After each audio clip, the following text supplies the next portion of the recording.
Tu es sur une chaîne de tuning, fallait pas t'attendre à ce qu'on fasse de la Venturi 400 toutes les semaines ou de la Supercar. Retour avec les merguez. Qui l'eût cru que 2 ans après, avec tous les commentaires que j'avais eus me disant qu'est-ce que tu fais, qu'est-ce que tu passes du temps sur cette voiture qui sera morte dans quelques semaines. La preuve, 2 ans après, toujours pas de conso d'huile, elle tourne comme une horloge.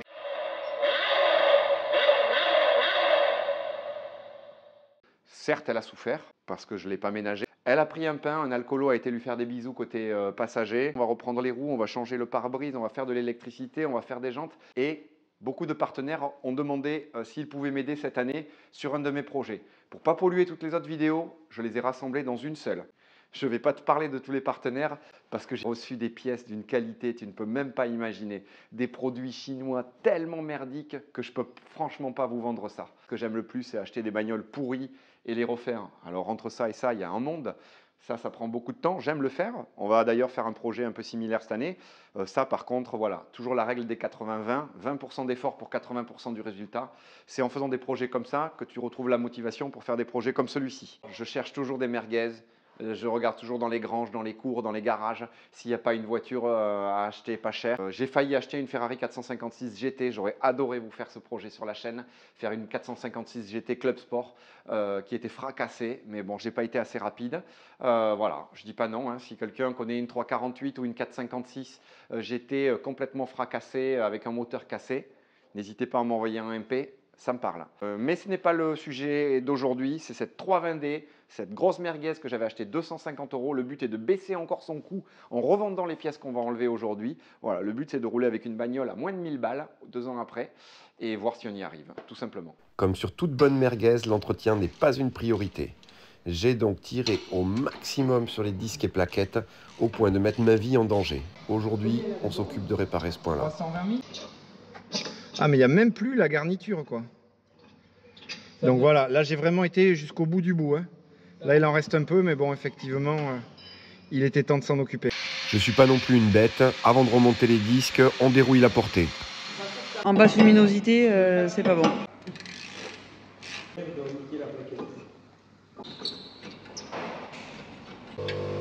Bon, ça va, ça s'est pas trop détérioré. Hein. C'est plutôt pas mal. On va changer le capteur ABS de ce côté aussi. Les outils, putain, on dirait un Romano à mettre ça par terre. Oh putain, les chaussures. C'est les fans. Oh putain, j'étais nickel, j'étais prêt à sortir ce soir. Ça va un peu déborder en haut, non? On s'en bat les couilles sur celle-là. Ça va couler à l'intérieur. Allez, c'est bon. Moi, Oh, tape un peu. Ta gueule. J'ai pas besoin de frein à main, tu sais. Quand j'appuie sur les freins, il n'y a que les freins arrière qui marchent. Donc il faut qu'on foute un peu de diag d'abord. Mais c'est payant ça. Ouais. On peut le dire. Oui, mais moi je paye. En nature. C'est à ta meuf que je paye, t'inquiète. Regarde celle-là. J'ai quand même été au bout du bout. Hein. On désintègre, elle part en morceaux. Bon, ben voilà, ça a tenu 1 an, hein. C'est bien. Hein. Calculateur erreur interne. Oh, vas-y, qu'est-ce que tu peux pas faire un reset là? Mais si, on va voir. Et moi au Delphi, je voyais rien quoi. Au Delphi, j'avais genre 0 défaut, mec. Tu peux démarrer? Ouais, vas-y, ouais. Donc ABS, ça y est toujours. Calculateur erreur interne. Je vérifie et je nettoie tous les capteurs ABS, même si je sais que ce n'est pas la source de notre panne. C'est pas comme un côté, s'il te plaît, à faire.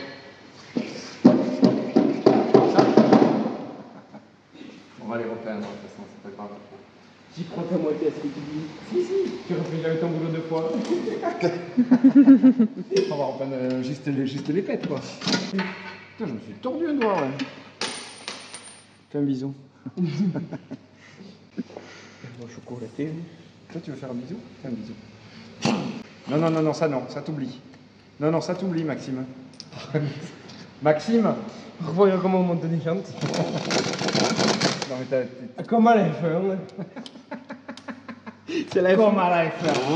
C'est la F1. Pareil qu'à la F1. Arrête! Tu vois ce qui se passe? Il est pas fort, allez. Mais bien sûr que si. Regarde. Sors-le. Oh, regarde, il a rien. Ouais, d'accord. Il a rien? Tu vois plus rien. Qu'est-ce que c'est ça sur le filet? Mais il y a rien, allez, c'est bon. Voilà. Tu vois? Il a forcé de même plus que les autres aussi. Hein. C'est comme à la fin, je te dis. Le carton, je te le mets où? Non, mais. Tu vas au tri? Non, mais allez. Donne-moi la boîte autodent, j'en ai besoin. Elle est assez grande? Ouais, tu l'as éclaté. Il n'y a qu'un côté. Ouais, mais non, mais c'est pas assez Ah grand. oui, je l'ai éclaté. Ouais, c'est pas assez grand. Tiens. Comme Maxime vient de nous le dire, c'est un sapin de Noël, hein, le tableau de bord. Donc là, tu peux voir que j'ai 2 ampoules qui sont grillées, mais ça, on s'en fout. On réglera ce problème après. Ça, c'est juste une ampoule. Ça, c'est le câble qui passe dans le coffre. Mais ici, on a un problème. Au Delphi, j'ai rien qui sort. Topdon encore m'a envoyé donc leur scanner ODB. Donc voilà, en fait, c'est juste la clé ODB. Et puis après, ça marche avec une application. Là maintenant, on va sur l'application. Tu peux lire le VIN de la voiture, comme ça tu n'as pas à te retrouver le véhicule dans ta liste de produits. Avec le VIN de ton véhicule, il va te donner les infos équivalentes. Tu peux faire toutes les remises à zéro possibles. Pour moi qui avait un Delphi totalement dépassé, c'est une bonne chose. Donc là, on va aller dans l'ABS, on va aller faire les codes défauts. J'ai dit bon ben voilà, calculateur erreur interne. Donc c'est une bonne chose, tu vois, je ne l'avais pas au Delphi. Et avec le Topdon, je l'ai. Dernière chose, on va voir si on peut les effacer. On peut les effacer, mais à mon avis, ouais, c'est un défaut permanent, il revient. Donc bon, mais c'est la maladie des E46, on le sait. On verra ça dans un prochain épisode. Je le démontrerai, j'essaierai de faire un petit tuto pour voir si on arrive à le réparer ou pas. On va s'occuper maintenant du problème de feu arrière qui ne s'allume pas. J'imagine que le problème est dans la tresse. Donc on va essayer de garder un peu de mou pour pouvoir faire coulisser cette partie-là. Voilà le carnage, hein. On va essayer de faire ça en place. Il y en a un malheureusement qui a pété. Il manque un gros bout de fil. Il a pété à 2 endroits. Donc il doit être abîmé plus loin. On va essayer de dégainer. J'ai pas envie de tout démonter. Si tu veux voir quelqu'un le faire correctement, il y a un super tuto sur la chaîne de Pyrénées BMW. Voilà, les copains font ça d'une façon remarquable. Ils font pas une gitanerie comme moi en place là. Je t'invite à aller voir leur chaîne. Voilà, la réparation, j'ai fait 2 soudures du coup. J'ai préféré rallonger un peu les câbles, vu qu'ils étaient oxydés, j'ai coupé plus loin. Et voilà, on va voir si ça marche au tableau de bord. Alors, t'es bon ou t'es pas bon le chimiste? Boum! Plus de défauts à l'arrière. Un bon travail de casquant, mais personne n'y verra rien. Et là, boum! Je crois que je l'ai jamais vu éteint celui-là. Évidemment, c'est arrivé du côté qui avait déjà été repeint et bien sûr, cet enfoiré n'a pas laissé son numéro. J'ai retrouvé la voiture comme ça. Donc voilà, on se rend pas compte à l'image, mais la porte est bien pliée. Hein. Voilà, les plis, on voit même les plis des renforts ici. L'aile forcément a ramassé aussi, hein, elle est rayée jusqu'à devant. En bas, pareil, mais ça n'a pas l'air déformé la partie basse. Voilà, je sais pas si ça se voit. Oui, ça se voit quand même à l'image. Il me l'a bien éclaté ce bâtard. Donc oui, évidemment, l'aile avant aussi a touché, l'aile arrière a touché, la jante a touché. Enfin bon, t'as compris. On va essayer d'améliorer l'aspect juste de cette partie-là. Je commence par nettoyer toutes les traces de peinture de l'autre voiture au diluant.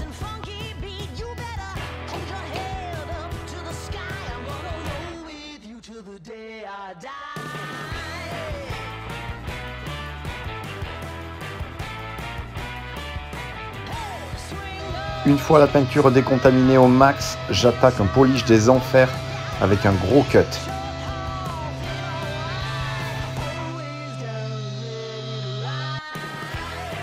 Et comme tu peux le voir, le résultat est bluffant.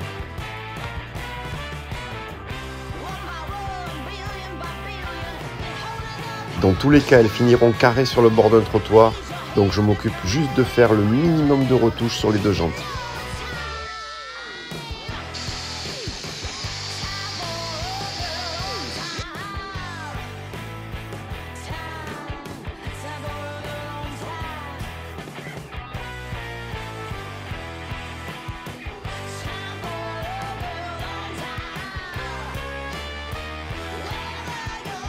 Le mastic, l'après, le gris et maintenant le vernis.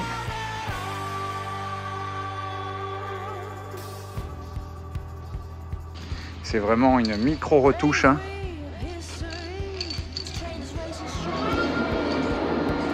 Voilà, on verra plus rien.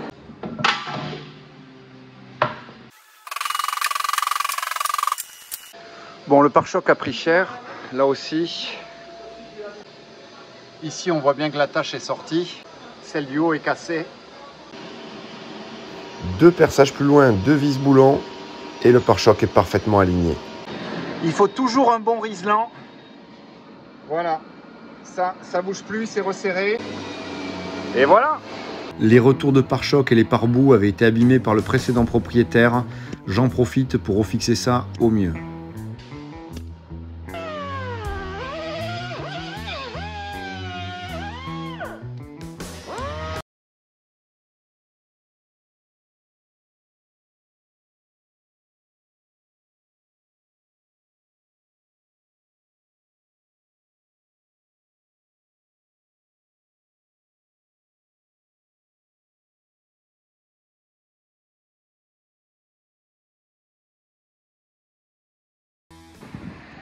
Bon, c'est pas Jojo, mais on a quand même sauvé les meubles. On n'ira pas beaucoup plus loin. Ça va rester comme ça. Voilà, on voit quand même au milieu de porte le pain, mais j'ai quand même bien sauvé la situation. Le pare-choc devant, c'est nickel. Voilà, donc ça c'est bien. Passage de roue, tout ça, c'est nickel. J'ai roulé tranquille pendant un an. Et là, t'es crevé maintenant. Bon, mais rien de surprenant à avoir le pneu à plein. La jante a repété à l'endroit où elle avait été ressoudée, aux deux endroits. Et bien, il n'y a plus qu'à la réparer une fois de plus. Ouais, il faut bien vivre des fois. Et voilà, c'est réparé. Un grand merci à Théo Calvez. Je vais vous mettre son Instagram. Le mec est une machine. Voilà. Merci à toi, mon pote. C'est cool. La BM va reprendre la route. Bon, après 3 semaines de Maroc, évidemment, cette poubelle ne démarre plus. On va essayer. Là, j'ai vraiment 0 batterie. Ce truc me paraît minuscule. Oh, bon, là, par contre, c'est de la balle. C'est la deuxième fois. On m'envoie de temps en temps des produits, mais voilà, j'en parle pas toujours. Celui-ci, il est imbattable en prix et franchement, je sais pas comment une petite boîte comme ça peut marcher mieux que mon gros booster que j'ai au garage. Voilà, j'ai trop de véhicules, il démarre pas assez souvent et ce truc-là me sauve la vie. Donc merci Topdon. Si j'ai un code promo, je vous le mettrai dans la description.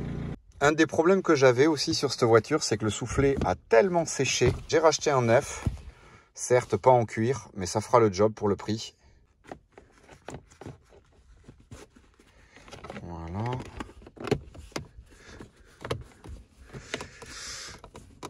Fit parfait. Et là au moins j'ai de la place pour passer ma deuxième. Voilà, c'est bien lâche. Ça sera quand même beaucoup mieux. Évidemment, c'est AliExpress. Il y a des pièces en trop. Cette pièce-là ici, empêchée de pouvoir clipser le pommeau. Allez, c'est fait ça. Bon, tout le système de téléphone étant devenu complètement obsolète, on va tout dégager. Tac. Ça, c'est libre maintenant. On dégage tout ce merdier là. Ah, il y a encore un fil. Qu'est-ce que c'est cette merde? Tac, tac. Voilà. Et voilà mon copain, je te montre ça dans un intérieur complètement pourri. Voilà l'état de ma voiture actuellement. Ma voiture de tous les jours avec laquelle je bosse. C'est un scandale, je sais. Ici le petit monnayeur. Pas mal. Un petit rangement, 2 porte-gobelets pour le café le matin en partant, ça sera nickel. Et ici, ça évitera que quand je passe la deuxième, et bien en fait que ma deuxième saute parce que ça tirait tellement le cuir que de temps en temps ça faisait sauter ma deuxième. Aujourd'hui, on met le double DIN dans la E46, donc j'ai enlevé la baguette qui est clipsée ici. Il faut enlever d'abord celle-là, ensuite celle-là. Ensuite, il y a 2 vis ici. Pam, le module sono sort et donc celui-ci en haut. Ça, tu le pousses par derrière, il vient. Ensuite, ça ici, Il y avait encore eu du coup de job là-dessus. tu le pousses par derrière, le grange merde là, il dégage. Ça, on va essayer de le monter ici. Du coup, de le descendre d'un étage. Finalement, j'ai craqué mon slow bar. J'ai acheté un écran fait pour les E46, tu vois, à la forme exacte. Donc bon, ça se branche assez bien. Même sans rien capter, avec la forme des prises, tu devrais t'en sortir. Il n'y a pas trop le choix. Je vais monter mes deux possibilités d'USB là, pour essayer de les faire sortir. Peut-être avoir des USB en façade qui ressortent ici, ou dans la boîte à gants, ou dans le cendrier. On va voir ce qui est le plus simple. J'ai pas trop envie de me les briser, donc on va faire au plus simple. Donc je vais reprendre le casier que j'avais déjà massacré pour monter mon double DIN, mais qui était trop profond. Donc j'ai dû acheter cette merde de double DIN chinois. Bon, en même temps, à 57 € le double DIN livré, faut pas trop lui en demander. Je vais me couper le casier ici pour pouvoir récupérer les points de fixation. Voilà ce qui reste du casier d'origine. J'ai gardé juste cette petite partie. Je vais pouvoir visser le poste en place. J'espère que la baguette pourra basculer derrière l'écran qui est plus grand en fait que cet emplacement-là. Il faut quand même le dire, cette voiture est vouée à une vie de souffrance. Hein. Tu vois, j'ai fait 2 entailles bien carrées dans cette petite platine. Ensuite, mes câbles, je leur ai fait une petite entaille ici comme ça sur les deux pour qu'ils puissent se clipser dedans. Et ça donne ça. Voilà, un USB pour chaque côté. Tu vois, c'est nickel. Et comme ça, au moins, quand j'appuie, eh ben, j'ai aucune chance de le faire passer de l'autre côté, quoi. Voilà la platine montée en place. Il faudra virer le soft touch partout qui est méga rayé. C'est plutôt pas mal. Ça filme, ouais. Qui est con. Bon. J'espère que tu as mis tes crocs et ton pantacourt parce qu'aujourd'hui, on va faire une grosse session de tuning sur ma E46. Max Speeding Rods m'a envoyé donc des combinés filetés, la nouvelle gamme, les T7. Donc un grand merci à eux, c'est hyper cool. Et on va pouvoir voir ce que ça donne, leur matos. Non mais vas-y Max, fais du bruit en fait. Hein. Allez, ça c'est nos coupelles pour l'arrière. Avec des petites bagues en nylon. En tout cas, comme pour les camber plates, je trouve que la qualité d'usinage a sérieusement progressé chez Max Speeding Rods. Là aussi, on voit qu'ils ont fait un effort sur l'époxy métallisé. Super. Ça, donc, ce sont nos amortisseurs arrière, donc réglables ici en dureté. Tu vas faire du bruit là? Attends, tu as 2 minutes, Maxime. Je montre l'amortisseur avant et tu peux commencer à faire le fou. Je vais vous montrer, Maxime est en train de bosser sur sa E28. À vous de me dire si vous voulez qu'on la voit sur la chaîne ou pas. Et là, l'amortisseur avant avec le même principe, la partie basse qui permet de régler la hauteur de caisse et ici de pouvoir régler la compression du ressort. Ici, le réglage de dureté. Les camber plates sont magnifiques. Franchement, je crois que j'en ai jamais eu des aussi belles, aussi épaisses. Donc ça, c'est vraiment, vraiment bien. Je suis très content pour l'instant, en tout cas, de la qualité perçue. On verra après en dynamique ce que ça donnera, mais comptez sur moi pour vous donner un avis objectif. Je vous montre le petit tout sur quoi il travaille. Tu me laisses disquer? Regardez ça. Je ne vais pas disquer la pétionnelle devant. Si, montre-leur que tu es un vrai casquant. Je travaille vraiment dans le bar, oui. Regardez ça. On leur montre les BBS ou pas? Bon, allez, on leur montre. BBS RS en 17. Et derrière, voilà, peinture par Laurent Dosba, une fois de plus. Allez, je ne vous en montre pas plus. Vous en saurez plus quand la voiture sera terminée. S38 B36, ça devrait marcher. Ça marchons bien, mon copain. Voilà notre vieil amortisseur JOM. Donc ici, on va enlever la billette de bar stab. Allez, voilà. Je te laisse aller revoir le premier épisode de cette voiture où on avait fabriqué ces petites biellettes courtes.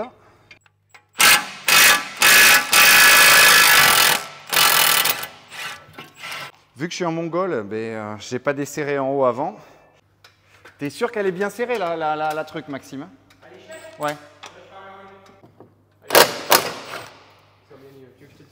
Ouais, vas-y. Vas-y. C'est tout bon, mon copain. Et voilà, mon ami. Voilà. Donc, c'est hyper simple, tu vois. Une seule vis ici au niveau de la barre stab, une vis en bas dans la fusée, 3 vis en haut. Donc, voilà. Même si tu as 2 mains gauches, normalement, les 5 vis, tu devrais t'en sortir. Sur E46, ça prend maxi 30 minutes pour faire les 2 côtés. Derrière, tu as juste à virer les 2 petites vis là-bas. Et puis, normalement, l'amortisseur descend tout seul. Allez, je l'ai mis à hauteur à peu près.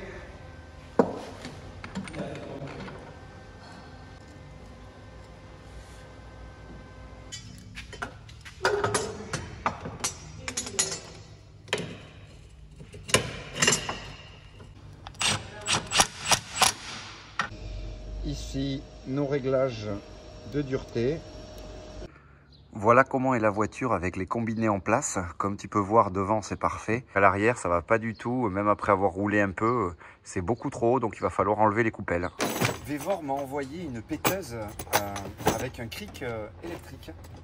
Donc une péteuse qui a l'air comme ça relativement basique, mais qui a une puissance invraisemblable. Je sais pas comment c'est possible. Elle met des coups, elle fait quasiment un tour pour venir taper à chaque fois. Donc je pense que c'est pour vraiment les très gros serrages. Sur les petites vis, je pense que c'est un peu à éviter. Mais c'est surtout ça qui m'intéresse moi, pour pouvoir le mettre sur le pont, directement sur les voitures basses, par le pare-choc arrière, pour pouvoir lever directement par le pont la voiture, les deux roues ensemble. Donc on va voir si c'est possible. Ah, parce que ça peut... Ah, ça fait gonfleur aussi ou quoi? Mais oui mon copain, il fait gonfleur. Mais c'est énorme. Ah ouais, ah, je croyais que c'était juste un cric, mais en fait ça fait gonfleur aussi. Oh vas-y, trop bien pour moi, pour les jantes démontables qui fuient toujours quand tu es sur le bord de la route. Ah mais alors ça va être mon compagnon d'aventure. Il y a même une lampe. Elle est où? Ah ouais, elle est là. Oh le gogol. L'idée c'est de pouvoir lever la voiture comme ça. Là s'il lève ça, c'est validé. Parce que l'arrière est très lourd. Non mais alors là par contre c'est incroyable. Regarde. Autant te dire que le truc est validé. Il finira dans ma voiture pour tous mes déplacements. Tu vois, ça n'a pas l'air puissant et pourtant regarde. Regarde ça en un coup. Oh, non mais c'est quoi ce truc de taré? Putain mais je vais les casser non? J'ai jamais vu ça. Tu le serres avec ça, jamais tu le desserres à la main quoi. Enculé, comment ça tape. Bon, on va voir si on peut le redesserrer. Ah ouais, non mais j'ai jamais vu ça. Ça, je pense que c'est l'outil absolu pour les vis de vélo. Oh là là, comment il tape. Bon, génial.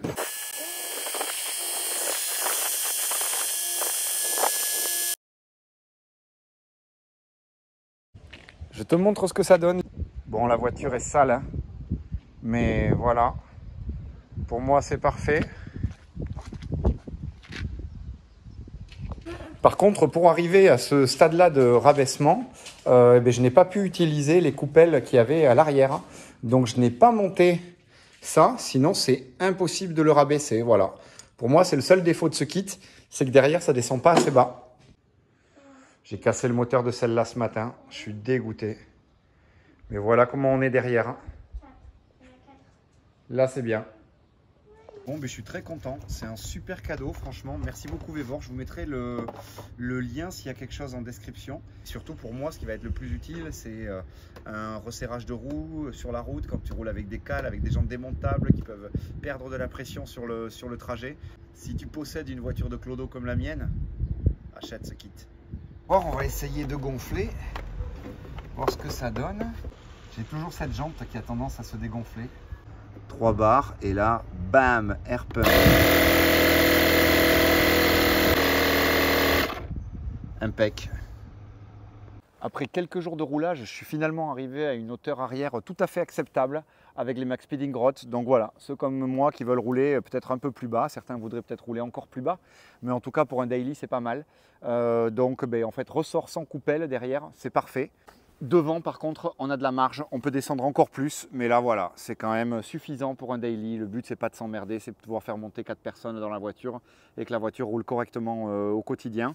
Je vais encore la garder un moment je pense, hein. Je pense que je vais essayer de la finir.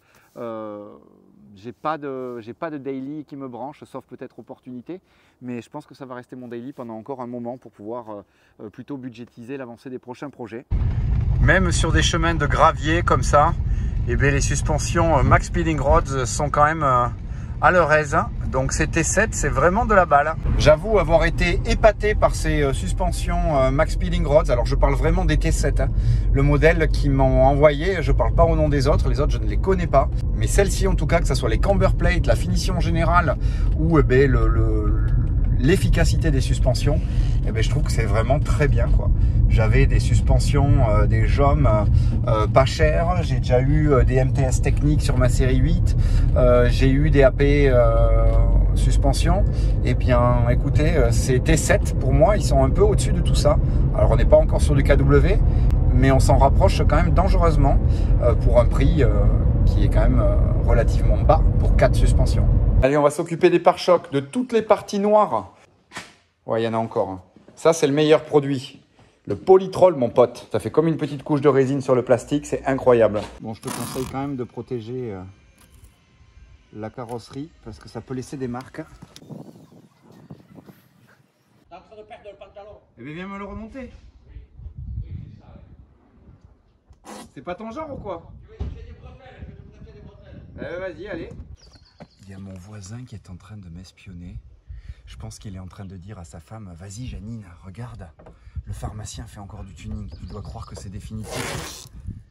Les bandes vertes, du coup il est pendu derrière ses rideaux. Allez, comme tu peux le voir, tout est masqué. On envoie la sauce maintenant. Petit ponçage des zones écorchées. Ensuite, tu prends ta microfibre la plus honteuse, hein, celle qui te sert à récurer les chiottes. Et puis tu fais une bonne mouillette. Et là, c'est comme au coloriage. Tu essayes de ne pas déborder des traits. Alors, c'est pas mortel? T'es impressionné ou pas?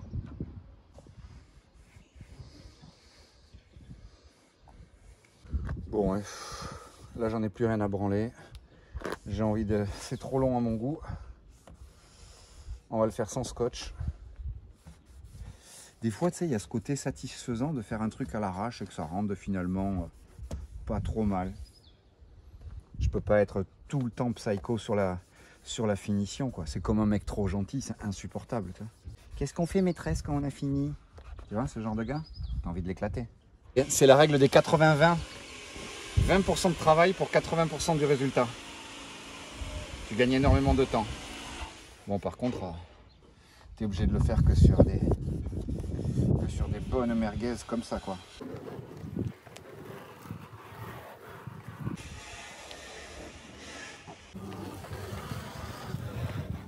Aujourd'hui, changement de pare-brise.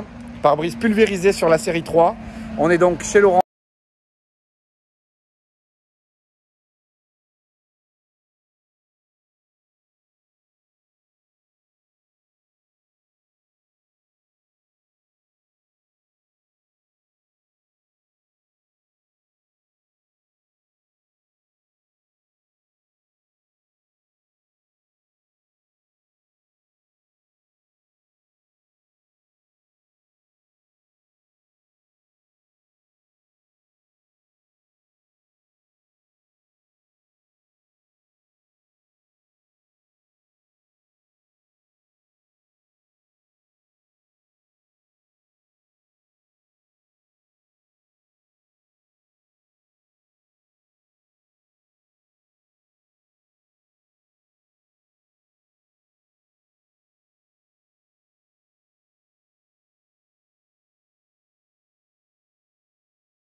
Recollé, finalement j'ai gardé le même tissu. J'ai pas trop envie de m'emmerder. Il est temps de faire les comptes. C'est d'ailleurs sous le soleil éternel de Finlande qu'on se retrouve. Donc la voiture revenait à la précédente vidéo à 1102 €. J'ai revendu l'intérieur pour 120 €, ce qui est quand même pas mal. Les combinés pour 200 €, ça nous abaisse le coût à 782 €. Sur ça, il faut rajouter la soudure des jantes que Théo m'a faite, qui m'a coûté 100 €. 103 € de disque et plaquettes, 60 € de baie, 57 € de double DIN, 20 € de porte-gobelet et enfin 60 € une petite vidange, ça lui faisait pas de mal. Donc on arrive à un coût global de 1175 € pour avoir roulé un peu plus d'1 an et demi avec. Je trouve qu'on est quand même pas mal du tout. Ça justifie mon choix d'essayer de la garder jusqu'au bout cette auto. Elle m'a rien coûté, autant rouler au quotidien quasiment gratos avec. Mon Dieu, qu'elle est belle! Je suis très content. Putain, il y avait 2 mouches qui baisaient sur mon bras.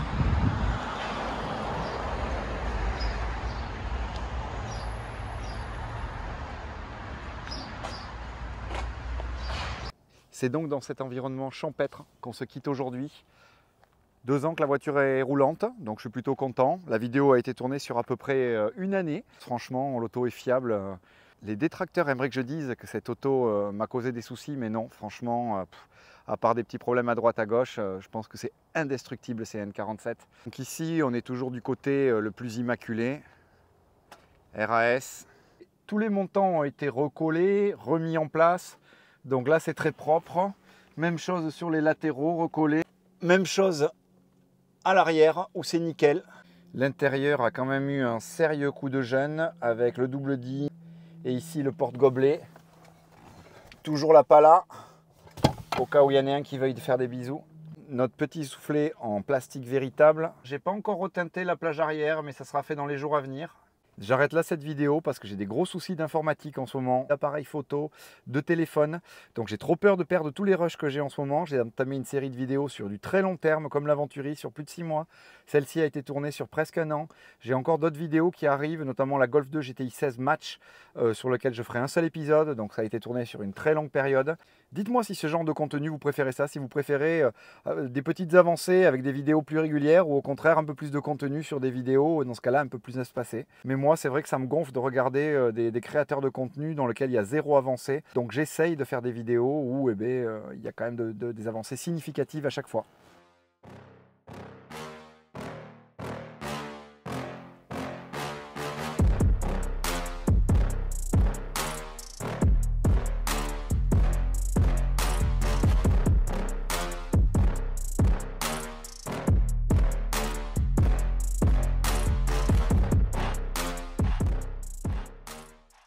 N'en déplaise aux détracteurs de cette auto et à une époque où il faut faire un crédit sur 5 générations pour être respecté. Voilà, je vais totalement à contre-courant du daily et des meetings du samedi soir avec l'auto la moins chère possible, qui roule quand même avec style, mais ça c'est mon avis. Et puis je préfère investir dans des autos du week-end beaucoup plus exclusives que cette 320D. Donc voilà, donc oui, à plus de 40 ans, je me traîne dans une bagnole à 1000 balles tous les jours, mais c'est pour avoir des autos du week-end bien plus radical, bien plus exceptionnel. Donc voilà, ne pas toujours juger quelqu'un à son daily, hein, la preuve, hein, on peut avoir un daily de merde et derrière avoir une tripotée d'auto sympa. Dites-moi en commentaire ce que vous aimeriez voir dans l'avenir sur cette voiture, peut-être un changement de turbo. Je l'avais peut-être promis déjà à la dernière vidéo, on va voir avec Max Speeding Rods ce qu'il est possible de faire. Je remercie évidemment les partenaires d'aujourd'hui, je remercie la carrosserie d'Osba en numéro 1, je remercie mon copain Maxime Irigoyen, le garage Irigoyen en Anglette, je remercie Max Speeding Rods, je remercie Vevor, je remercie évidemment Topdon aussi pour l'outil de diagnostic et le chargeur, le booster de batterie. Vous retrouverez tous les liens en description. Ceux-là, ils sont validés. Les autres produits, je ne vous en parle pas. On se retrouve bientôt. Je compte vraiment sur vous pour me soutenir pour la présentation du nouveau projet 2024-2025. Donc là, ça va saigner. J'avais dit qu'on attendrait les 10 000 abonnés. Mais bon, voilà, les 10 000 abonnés ne viennent pas. Donc on ne va pas aller à contre-courant. Donc peu importe le nombre d'abonnés, je vous présente bientôt cette auto dans un très joli teaser filmé avec Damien Lucioni. Donc j'espère que ça vous plaira. Restez connectés. N'hésitez pas à cliquer, à vous abonner, à soutenir un petit peu la chaîne. J'ai des autocollants, j'ai quelques goodies qui arrivent. Mais bon, c'est pas la priorité des priorités pour le moment. Je préfère avancer sur les projets. À bientôt.